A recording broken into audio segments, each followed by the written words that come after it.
स्वागत है आपका सीधा सौदा में, जहाँ पे यतिन और मैं मिलकर आपको 20 ऐसे स्टॉक बताएंगे जहाँ पे कुछ कुछ खबरें हैं और जिनको आज आप फोकस में रख सकते हैं, अपने रडार में रख सकते हैं। लेकिन उससे पहले देश दुनिया में चल क्या रहा है, पिच कैसी है, जिसके आधार पर हम मार्केट को आकलन करने की कोशिश करते हैं। गिफ्ट निफ्टी 33 पॉइंट ऊपर का इशारा कर रहा है, ग्रीन। तो इसको समझने के लिए पिच रिपोर्ट, जिसको मैं कहता हूँ ग्लोबल मार्केट के संदर्भ में, उसको समझते हैं क्या है। कल पूरी दुनिया में अगर आप देखें तो एक बहुत ही स्मार्ट रिकवरी आई, ख़ास तौर पे यूएस मार्केट में। और वो इसलिए आई क्योंकि परसों एक बड़ी गिरावट थी, तो एक्सपेक्टेड था कि एक बाउंस वापस आना चाहिए। तो भारत के बाज़ार भी गिरे थे, यूएस भी गिरे थे। और अमेरिकी बाज़ारों में कल एक बहुत ही तेज़ वापसी हुई उनकी, क्योंकि कोई ऐसा कारण नहीं था परसों जिसकी वजह से वो गिरे, इसलिए 300 पॉइंट से ज़्यादा के डाउ में तेज़ी। अब ये 4746 जो S&P आपको दिख रहा है, ये 4797 पे पहुंच जाएगा तो ये लाइफ हाई को क्रॉस कर देगा। अब 48 पॉइंट कल चला है, अब देखिए कितना करीब बचा, 30-40 पॉइंट और अगर मिलता तो हाई बन जाएगा। पर ये तेज़ी आई क्यों, इसको समझने की ज़रूरत है, क्योंकि 1-1% की मजबूती थी। तो 2-3 रीज़न है। एक तो पहले प्योर मार्केट के लिए जो सेंटिमेंट बना रहा था आईटी स्टॉक्स में, तो कल आप देखेंगे आईटी स्टॉक्स में एक बड़ी रैली थी। माइक्रॉन टेक्नोलॉजीज़ ने अपना एक फोरकास्ट दिया है कि जो उनका क्वार्टरली रेवेन्यू होगा वो एस्टिमेट से ज़्यादा होगा। ये एक बहुत ही पॉजिटिव खबर थी, क्योंकि पिछले 1 साल से चिप कंपनियाँ बहुत मुश्किल के दौर से गुजर रही थी। तो ये जैसे ही उन्होंने अपने गाइडेंस को रेस किया, स्टॉक में 9% की रैली बनी है और ऐसी ही रैली आगे भी बनने की संभावना है। तो इसीलिए आईटी स्टॉक्स में आज आप हिंदुस्तान में भी देखेंगे मोमेंटम रहना चाहिए। तो एक बड़ा प्योर मार्केट का ड्रिवन रीज़न ये था कि आईटी शेयरों में मजबूती देखने को मिली। दूसरी बड़ी खबर जो थी यूएस के जीडीपी की ओर से, यहाँ की वहाँ 3 एस्टिमेट्स आते हैं। जो तीसरा एस्टिमेट जीडीपी का आया वो आया 4.9% थर्ड क्वार्टर में, और बाजार ने जो सेकंड एस्टिमेट था वो 5.2 का था। तो ऐसा लग रहा था कि शायद इसको अपवर्डली रिवाइज कर सकते हैं वो। अगर अपवर्डली रिवाइज करते तो मतलब ये कि बहुत हॉट है इकॉनमी, बहुत तेज़ी है, तो ये फेड को थोड़ा पसंद नहीं आता। लेकिन वो घट के 4.9% पे आया। तो ये एक बहुत अच्छी खबर मार्केट ने ली कि फेड जो कोशिश कर रहा है वो रंग ला रही है। दूसरी और इकॉनमी से जुड़ी खबर है, जॉब मार्केट। हम अक्सर आपको जिक्र करके बताते हैं कि बहुत ज़्यादा नौकरियां वहाँ पे, बहुत हॉट मार्केट है, उसको भी ठंडा करने की कोशिश फेड वहाँ की कर रहा था। फेड मतलब वहाँ का सेंट्रल बैंक। अब वो भी जो वीकली नंबर आया उसमें सिर्फ 2000 का इंक्रीमेंट हुआ है, 2,05,000 पे आया, और 2,15,000 का अनुमान था। तो जॉब मार्केट भी ठंडा पड़ा। तो ये जो 2 इकोनॉमिक इंडिकेटर थे, इनके ठंडे पड़ने से ये अंदाज़ा लगता है कि इकॉनमी में क्रैक्स आ रहे हैं, यानी इकॉनमी में अलग अलग पॉकेट्स में अब वो नरमी आनी शुरू हो गई है, जिसको कुछ लोग सॉफ्ट लैंडिंग कह रहे हैं, कुछ लोग कह रहे हैं कि मुश्किल में इकॉनमी, जो भी आप कहें, लेकिन फेड यही चाहता है। तो इसलिए वो ठंडक देखने को मिल रही है। तो 2 इकॉनमी के इंडिकेटर्स नरम पड़े और माइक्रॉन में एक बड़ी तेज़ी आई। एक और बड़ा रीज़न मैं आपको बताता हूँ। कल क्या, आज सुबह जापान के इन्फ्लेशन नंबर आए, और जापान का इन्फ्लेशन 3.3% जो अक्टूबर में था, उसके सामने गिर के नवंबर में आया है 2.8%। ये बहुत ही पॉजिटिव है, बहुत पॉजिटिव है, क्योंकि जापान भी महंगाई से त्रस्त था और उनको लग रहा था कि वो रेट थोड़ा सा बढ़ाएंगे, जो अपनी उनकी जो ज़ीरो पॉलिसी चल रही है इंटरेस्ट की, उसको रेट चेंज करेंगे। तो ये चौथी बड़ी खबर थी। तो इन सारी खबरों के मद्देनज़र एक कॉन्फिडेंस बिल्ड हुआ तमाम इन्वेस्टर ट्रेडर्स के बीच में कि जो रेट कट की उनकी होप थी उसमें कोई डेंट नहीं है, और आने वाले साल में यानी 2024 कैलेंडर ईयर में कटौती शुरू हो जाएगी। अब ये होप अगेन बिल्ट हो गई, इसीलिए कल मार्केट में बड़ी तेज़ी बनी, और इसी पर राइड होकर आज आप देखेंगे भारत में भी बड़ी तेज़ी बननी चाहिए। नीरज जी, ये जो जापानीज़ मॉनेटरी पॉलिसी है, वो आपको नहीं लगता एक अलग टाइप की मॉनेटरी पॉलिसी है? क्योंकि ये लोग एकदम मतलब एक्सट्रीम डिसीजंस लेने के लिए जाने जाते हैं। मतलब ये जो इनके गवर्नर भी होते हैं, पीएम्स भी होते हैं, मतलब एकदम ऐसे स्वीपिंग रिफॉर्म्स फैसले ले लेते हैं। मतलब आपको लगता है ये जापानीज़ गवर्नर साहब जो आए थे अभी, उन्होंने रेट्स को नीचे ही रखा था, तो ये आप जो इन्फ्लेशन वाला बोल रहे हैं, तो ये एक सही व्यू रहा है सेंट्रल बैंक का? देखिए, पहले जब नए वाले गवर्नर आए, उन्होंने कहा कि हम यील्ड कर्व को चेंज करेंगे, और उसको उन्होंने 0.5 से बढ़ा के 1% तक कर दिया। पहले तो 0.5% से ऊपर जाएगी तो हम तुरंत जो है पैसा डाल लेंगे सिस्टम में, अब वो कह रहे नहीं 1 तक जा सकती। ये चेंज उन्होंने कर दिया है। अब दूसरा था कि रेट में चेंज करेंगे, तो ये जो नए वाले गवर्नर साहब हैं ये बहुत गुस्से वाले हैं कि मैं चेंज करूंगा, ये नहीं चल सकता, फ्री वाला ये सब। तो ऐसा एक्सपेक्टेशन था कि कम करेंगे। उसका रिजन ये था कि उनकी करेंसी को दिक्कत आ रही थी, प्लस इन्फ्लेशन बहुत ज़्यादा। बिल्कुल बिल्कुल। अब चूंकि ये नंबर इन्फ्लेशन में जो है, इससे लग रहा है कि जापान में कोई बड़ा डिसीजन होने की संभावना बहुत कम हो गई। हालांकि वो क्या करेंगे अभी पता नहीं है। तो जो पैसा जापान को माना था कि मनी सप्लाई करता है, ये मनी का एक्सपोर्टर है। बिल्कुल बिल्कुल, वो येन कैरी ट्रेड होता है। येन कैरी ट्रेड, तो अब वो भी एक बड़ा पॉजिटिव खबर आ गई।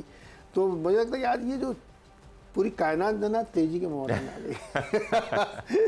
तो आज मुझे लगता है कि एक बढ़िया सूद समय वसूली होनी चाहिए। बिल्कुल बिल्कुल बिल्कुल। तो आपने क्या एस्टिमेट लगाया ट्रेडर के बीच में? तो एक्चुअली में नीरज जी, जो पैनिक परसों था वो येस्टरडे बहुत बढ़िया तरीके से आपको रिलीव होता हुआ दिखाई पड़ा, और मार्केट का जो एडवांस डिक्लाइन रेशियो था येस्टरडे 5:1 था। तो ऐसा नहीं है कि मतलब लार्ज कैप में बाइंग थी, केवल इंडेक्स मैनेजमेंट हुआ या केवल मिड कैप से चले। आई थिंक ये अक्रॉस द बोर्ड आपको बाइंग दिखी। और जो 5:1 और 4:1 का जो एडवांस डिक्लाइन रेशियो था लार्ज कैप और मिड कैप में, वो क्लियरली मार्केट के लिए वर्क कर रहा है। और ऑब्वियसली कल एक्सपायरी का प्रेशर भी था, वो प्रेशर को भी हटा के जो है मार्केट ने अच्छी तरीके से परफॉर्म किया। तो येस्टरडे का सेटअप तो बढ़िया था। थोड़ी बहुत लास्ट 15-20 मिनट में थोड़ी बहुत प्रॉफिट टेकिंग आई, लेकिन जैसे नीरज जी बता रहे हैं एक अच्छी शुरुआत ग्लोबल क्यूज के चलते आपको गिफ्ट निफ्टी में दिखाई पड़ रही है, और शायद हमारा बाजार एक अच्छे गैप अप के साथ खुलता हुआ आपको दिखाई पड़े। तो ये हो गई भाई पिच की सेटिंग। पिच तो बहुत अच्छी है, अब बताइए क्या करना है।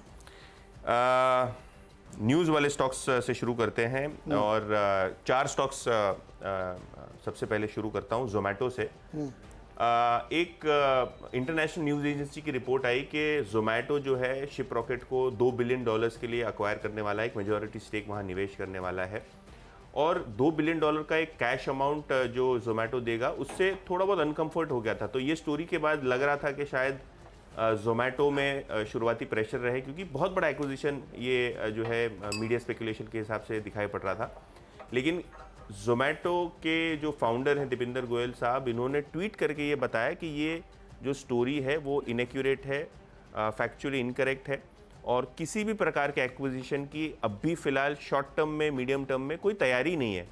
तो बहुत क्लियर मैसेज उन्होंने मार्केट्स को दे दिया कि कोई प्रकार का कैश और बैलेंस शीट के साथ खिलवाड़ नहीं किया जाएगा, और एक बहुत बड़ा क्लैरिफिकेशन उन्होंने ट्विटर पे दिया। तो मेरे हिसाब से ये स्टॉक जहां एक कंसर्न था एक्विजिशन कर सकेंगे ये लोग, क्या स्ट्रैटेजी रहेगी, इसका एक मैनेजमेंट क्लैरिटी आपको आता हुआ दिखाई पड़ा। तो शायद ये स्टॉक आपको हरे में खुलता हुआ दिखाई पड़ सकता है।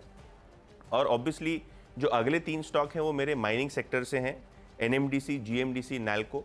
ये जो 3 माइनिंग कंपनियां फोकस में रहेंगी। क्यों? क्योंकि जो सरकार ऑक्शन करने वाली है बहुत सारे रेयर अर्थ मिनरल्स का या एकदम क्रिटिकल मिनरल्स का, उसके अंदर ये 3 कंपनीज पार्टिसिपेट कर सकती हैं स्पेसिफिकली।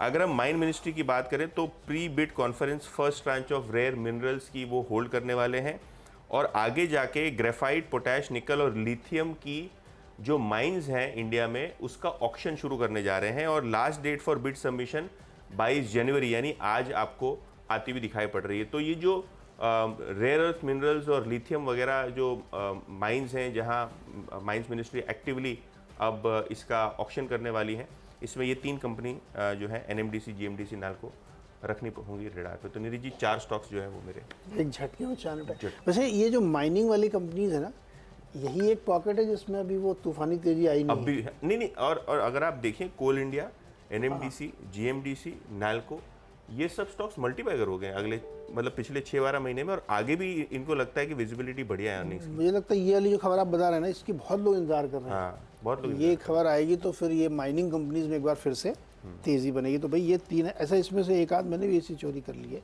लेकिन वो थोड़ा डिफरेंट स्टोरी पे है। पहला स्टॉक तो LIC बने रखा है। LIC के लिए एक अच्छी खबर ये आई कि इनको जो पब्लिक शेयर होल्डिंग 25% करनी है कम से कम, ये सेबी के नियम के मुताबिक, उसमें इनको छूट मिल गई 10 साल की। तो ये इनके लिए एक राहत की खबर, वरना ये हमेशा सदत बना रहता है कि कम करना। हालांकि मैंने देखा है सरकारी कंपनियों को छूट मिल ही जाती है, प्राइवेट वाले बेचारे के ऊपर दबाव रहता है। लेकिन गवर्नमेंट वालों को ये रिलैक्सेशन मिलता है। तो एल चूँकि साइज़ बहुत बड़ा है, इनको वो ऑफलोड करने में बहुत दिक्कत होती, तो वो एक रिलीफ मिल गई इनको 10 ईयर्स के लिए। तो एल के लिए अच्छी खबर है।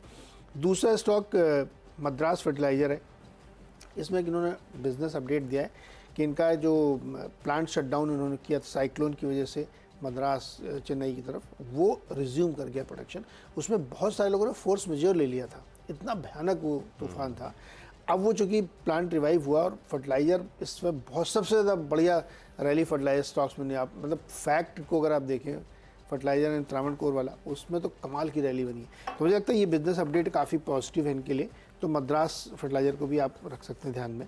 जो मैं कह रहा था मैंने चोरी करी वो मॉइल है बेसिकली। हालांकि उसमें खबर यह है कि उन्होंने जो अपना 2023 का प्रोडक्शन का आंकड़ा दिया 16 लाख टन को क्रॉस कर गए हैं वो। ये बड़ा इम्पॉर्टेंट है कि काफ़ी बड़ा प्रोडक्शन का इन्होंने अचीवमेंट हासिल किया। और प्लस माइनिंग कंपनी जैसे भी आप खबर बता रहे थे रडार पर रहेंगी, तो मुझे लगता है मॉइल को भी ध्यान में रखना चाहिए। तो मेरे 3, चूँकि अगले 3 वो एक ही थीम पर है। अब बताइए आप 2। तो Neeraj ji, fund raising 2 companies की कंप्लीट हो चुकी है सक्सेसफुली। सबसे पहले है केन्स टेक्नोलॉजी।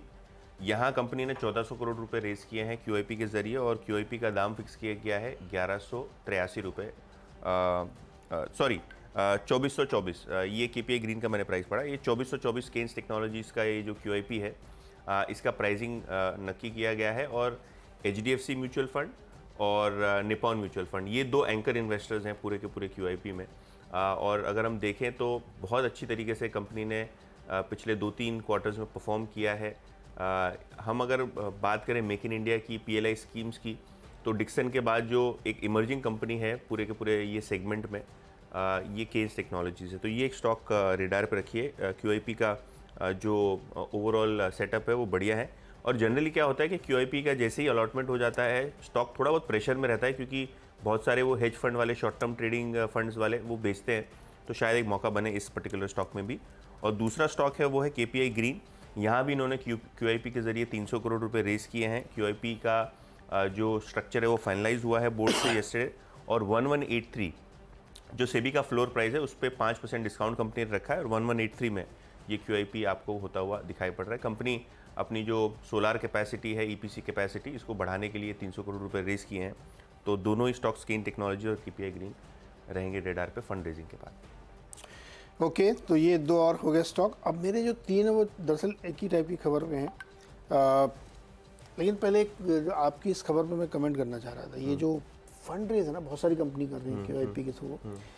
ये जितने लोग हैं ये चाहते हैं कि डेट की बजाय अपने इक्विटी के थ्रू पैसे रेज कर लें और सारा कैपेक्स के थ्रू करें। मुझे ध्यान है सबसे पहले ब्लू स्टार ने जब किया था QIP के दिन स्टॉक 9% ऊपर। बिल्कुल बिल्कुल। और नीरज जी, केन्स के बारे में एक बताऊंगा, क्योंकि मैनेजमेंट ने ये एनालिस्ट को समझाया था कि सरकार की PLI स्कीम की इनको एक सब्सिडी मिलती है, एक बेनिफिट मिलता है। स्टेट गवर्नमेंट इनको पैसा देते हैं प्रोजेक्ट सेटअप करने के लिए, और इनको थोड़ी बहुत डेट फंडिंग लेनी पड़ती है। तो आप जितना इक्विटी रेस कर रहे हो, उतना लगभग आपको राज्य सरकार और केंद्र सरकार से सपोर्ट मिल जाता है। तो आपको अगर 2500-3000 करोड़ का केपेक्स करना है, तो आपको उसका आधा फंड ही रेज करना है, या इंटरनल अक्रूवल से, और वो पूरा का पूरा इक्विटी है। तो आप जैसे बोल रहे हैं ना, डेट नहीं लेते, ये पूरा का पूरा इक्विटी लेके पूरा प्रोजेक्ट खत्म करते हैं, ताकि कॉस्ट ऑफ फंड इनकी लो रहे। एक्चुअली इनकी 2 फैक्ट्री लग रही है। एक बंगलौर में इन्होंने टाइप किया था, मतलब कर्नाटक सरकार के साथ, एक तेलंगाना में। तेलंगाना को भूमि पूजन कर रही है, फोटो भी दिखाया था इन्होंने। तो खैर डिक्सन, केन्स ये सब बहुत रैली कर रहे हैं। एम्बर एंटरप्राइज, एम्बर वाला। अच्छा, हमारे जो 3 है वो IT के। तो उसमें इन्फोसिस में तो एक खबर भी है कि उन्होंने 5 साल का कोलैबोरेशन किया है LKQ यूरोप के साथ। तो वो तो एक खबर है ही है। TCS और कोफोर्ज में रखा है। मैंने सुबह भी आपको बताया था कि माइक्रॉन टेक्नोलॉजीज़ ने अपने गाइडेंस बढ़ाए हैं, और वो बहुत पॉजिटिव खबर है, क्योंकि चिप मार्केट पिछले 1 साल से बहुत मुश्किल दौर से गुजर रही थी। अब इसको कॉन्टेक्स्ट में समझिए। आपको ध्यान होगा पिछले दिनों ओरेकल फाइनेंस ने कहा था मेरा क्लाउड बिजनेस आगे दिक्कत में रह सकता है। उस दिन सारे IT स्टॉक्स की पिटाई हो गई थी। चिप मार्केट का गाइडेंस बढ़ाना इस बात का संकेत दे रहा है। चिप तो एक यूनिट है जो तमाम चीज़ों में लगती है। इसका मतलब ये है कि जो खर्चे हैं IT से रिलेटेड, उसमें कमी आने की संभावना कम है। अब ये कमेंट्री कन्फर्मेशन होगा जब Q1 के रिजल्ट शुरू होंगे, Q4 के रिजल्ट शुरू होंगे US में, तब हम सुनेंगे। लेकिन इसका मैं प्रीएम्प्ट करने की कोशिश कर रहा हूँ कि IT स्टॉक्स में आज एक मोमेंटम बनना चाहिए। तो इसीलिए जो बड़ी कंपनीज हैं, TCS, इन्फोसिस और जो सबसे ज़्यादा मार्केट को पसंद है कोफोर्ज, उस पर ध्यान रखना चाहिए क्योंकि आईटी में लगता है कि आज आपके रडार पर डेफिनेटली होना चाहिए। तो ये हो गए मेरे 6 स्टॉक, जयदीप के भी 6 हो गए। क्विकली एक ब्रेक लेते हैं, इसके बाद लौट के अगले 4 स्टॉक्स।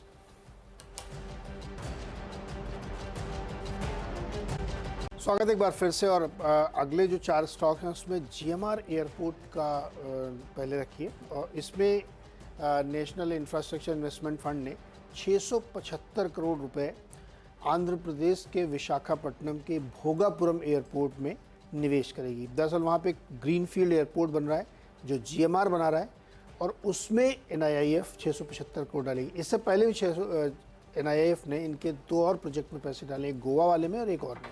तो ये एक बड़ा इन्वेस्टमेंट है और वो ग्रीनफील्ड प्रोजेक्ट बनने जा रहा है, तो उसमें पैसे डालेगी वो। 8वां स्टॉक है सिग्नेचर ग्लोबल। ये एक रिसेंटली लिस्टेड कंपनी है और ज़्यादातर एनसीआर में इनका काम है, लेकिन ये 2-3 खबरें ऐसी दे चुके हैं जो बहुत पॉजिटिव। इन्होंने खबर ये दी है कि सेक्टर 92 गुरुग्राम, जो इस समय देश का सबसे हॉट प्रॉपर्टी मार्केट है, वहाँ पे इन्होंने 8.31 एकड़ ज़मीन ली है। कॉन्ट्रैक्ट पहले हो गया था जिसमें से करीब 7.5 एकड़ की इन्होंने क्या कहते हैं वो कन्वेंस ले लिया, मतलब ज़मीन अपने नाम रजिस्टर करा ली, बाकी भी लेंगे। और इससे उनको करीब 10 लाख स्क्वायर फीट का डेवलपमेंट का चांस मिलेगा। और गुड़गांव इस समय गुरुग्राम बहुत ही ज़्यादा हॉट प्रॉपर्टी मार्केट है, चाहे डीएलएफ को आप देखें, जितने बड़े बड़े बिल्डर्स हैं और ये लगातार लैंड एक्विजिशन वहाँ पे कर रहे हैं। मुझे लगता है इसको ध्यान में रखना चाहिए। नीरज जी, वो दिल्ली की तरह बॉम्बे में ऐसा क्यों नहीं होता? लाइन लगा के पब्लिक खड़ी है, चेक डाल रही है, गिर रही है फ्लैट बुक कराने के लिए, मतलब ऐसे टाइप का माहौल बॉम्बे में नहीं देखा मैंने कभी यार। अगर ये क्या प्लान्ड होता है या वो जो ब्रोकर्स होते हैं वो गिरते हैं? 100% प्लान्ड होता है। मतलब 50 लाख मिनिमम मान के चलो, उतने टिकट साइज के लिए मैं लाइन लगा के खड़ा हूँ। ये लिस्ट और वो थोड़ा ह्यूमन साइकोलॉजी भी होता है ना, लाइन दिखती है आदमी को तो वो उसको भी मन होता है कि चलो वो भी अगला कर रहा है तो मैं भी थोड़ा बहुत करूँ ऐसा। हाँ, तो उसमें ये भी होता है ना, जल्दी ले लो नहीं, अभी मिलेंगे नहीं। तो मतलब जैसे फ्री मिनट। वैसे एक चीज़ और है, बॉम्बे वाले लाइन नहीं लगा सकते क्योंकि टिकट साइज मैनी फोल्ड जाता है। बिल्कुल। दिल्ली में फिर भी पॉसिबल है। तो सिग्नेचर ग्लोबल रखिए ध्यान में। और 9th स्टॉक है टाटा मोटर्स। इसमें एक और बढ़िया खबर आई है, वो खड़ी थोड़ा रिलेट करने की मैंने कोशिश की है। यूके में कारों का प्रोडक्शन और सेल्स में 15% की ग्रोथ देखने को मिली है। बहुत बड़ा नंबर है ये नवंबर के महीने में, जो कि पिछले कई वर्षों में 2020 के बाद से इतना बड़ा नंबर आया है। और एक्सपोर्ट में भी 15% की ग्रोथ देखने को मिली है। 60% तो आपस के यूरोपीय देशों में इन्होंने एक्सपोर्ट कर लिया है। और चूँकि JLR वहीं ज़्यादा बिकती है टाटा मोटर्स की, तो इसको ध्यान रखना चाहिए। इससे पहले एक बार हमने आपको बताया था कि चीन में 25% की ग्रोथ हुई थी कार सेल्स की, वहाँ के नंबर्स आए थे। तो टाटा मोटर्स के लिए दोनों साइड की खबरें अच्छी है, इसलिए टाटा मोटर्स रखिए। और 10th स्टॉक है BPCL। ये तो एक रिपोर्ट है मॉर्गन स्टैनली की। 485 का उन्होंने टारगेट दिया है और कई सारे उन्होंने डिटेल लिखे जो मैं ट्वीट करूँगा, आप उसको देख सकते हैं। बिल्कुल। तो BPCL का शेयर तो रहेगा रेडार पे, लेकिन और एक सरकारी कंपनी जो मेरे रेडार पे है वो है रेलटेल। इनको लगभग 67 करोड़ का एक नया ऑर्डर हाथ लगा है। और ऑब्वियसली रेलटेल इसीलिए भी चुन रहा हूँ क्योंकि स्टॉक अच्छी तरीके से रिसेंटली करेक्ट भी हो गया है, रेलवे शेयर्स में ऐसे भी मोमेंटम है। तो ये ऑर्डर विन ऑब्वियसली एक फ्लेयर ऐड करता है पूरे के पूरे स्टॉक पे। तो रेलटेल एक स्टॉक है जो ऑर्डर विन के ऊपर बढ़िया तरीके से यहाँ मोमेंटम में रह सकता है आज के सत्र में। लेकिन एक क्लियर आज मोमेंटम प्ले हो सकता है बाजार में। अल कार्गो लॉजिस्टिक्स और गति दोनों कंपनियों ने एक स्कीम ऑफ अरेंजमेंट अनाउंस की है, जहां अल कार्गो लॉजिस्टिक्स जो कंपनी है पेरेंट कंपनी, उसके अंदर गति का मर्जर हो जाएगा और दोनों कंपनी के मर्जर के बाद एक डीमर्जर हो जाएगा। तो ये जो स्कीम ऑफ अरेंजमेंट है इसके अंदर कंपनी अपने लॉजिस्टिक्स बिजनेस के जो ECU बिजनेस है उसकी और एक्सप्रेस बिजनेस की डीमर्जर करने वाली है। अगर हम इंटरनेशनल सप्लाई चेन बिजनेस की बात करें तो वो अल कार्गो ECU के अंदर रखा जाएगा और शेयर होल्डर्स को एक शेयर अल कार्गो ECU मिलेगा एक अल कार्गो लॉजिस्टिक्स के शेयर के लिए। और जो गति का मर्जर रेशियो है अल कार्गो के साथ वो 63 शेयर्स अगर आपके पास गति के हैं तो आपको 10 शेयर्स अल कार्गो लॉजिस्टिक्स के रिजल्टेंट कंपनी के मिलेंगे और इसके अंदर 3:1 बोनस का भी एडजस्टमेंट किया जाएगा। अगर हम बात करें लॉजिस्टिक्स कंपनी की तो ऑब्वियसली बहुत सारे बिजनेस सेगमेंट्स होते हैं, तो इसको अलग करके 2 अलग लिस्टेड कंपनीज में करने की योजना है। तो शायद आज दोनों ही अल कार्गो लॉजिस्टिक्स और गति के शेयर्स फोकस में रहें। और आखिर में SBI कार्ड्स रखिए रेडार पे, क्योंकि नवंबर का जो कार्ड स्पेंड डेटा है वो बढ़िया है। स्पेंडिंग इनकी 50% बढ़ी है क्रेडिट कार्ड बिजनेस में ईयर ऑन ईयर बेसिस पे। मार्केट शेयर भी बढ़िया रहा है लगभग 20% के आसपास। और ऑनलाइन जो मार्केट शेयर है एसबीआई कार्ड्स का स्पेंडिंग का वो भी स्टेबल रहा है 21% पे। तो ये जो नवंबर का क्रेडिट कार्ड डेटा है वो अच्छा है, तो शायद एसबीआई कार्ड भी आपको हरे निशान में आज खुलता हुआ नजर आए। ओके, तो दोनों टीमों के 10-10 स्टॉक हो गए। एक छोटा सा ब्रेक यहाँ लेते हैं, लौट के आके पूरी 10-10 टीमों का रैप अप करेंगे।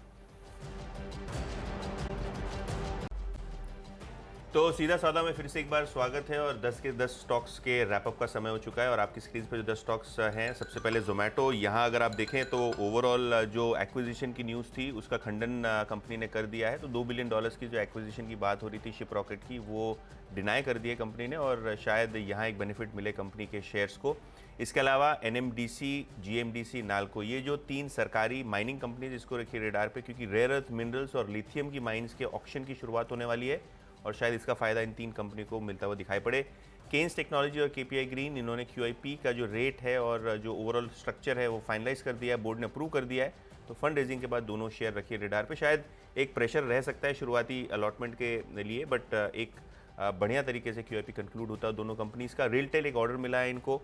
इसके अलावा अलकार्गो लॉजिस्टिक्स और गति मर्जर और डीमर्जर की जो स्कीम ऑफ अरेंजमेंट है वो कंपनी ने अनाउंस की है, जिसके अंदर अलकार्गो लॉजिस्टिक्स के अंदर गति का मर्जर हो जाएगा और फिर एक डीमर्जर की अनाउंसमेंट कंपनी करने वाली है। और एसबीआई कार्ड्स नवंबर का जो क्रेडिट कार्ड स्पेंड्स डेटा है वो बढ़िया है, जिसके कारण स्टॉक में आज मजबूती रह सकती है।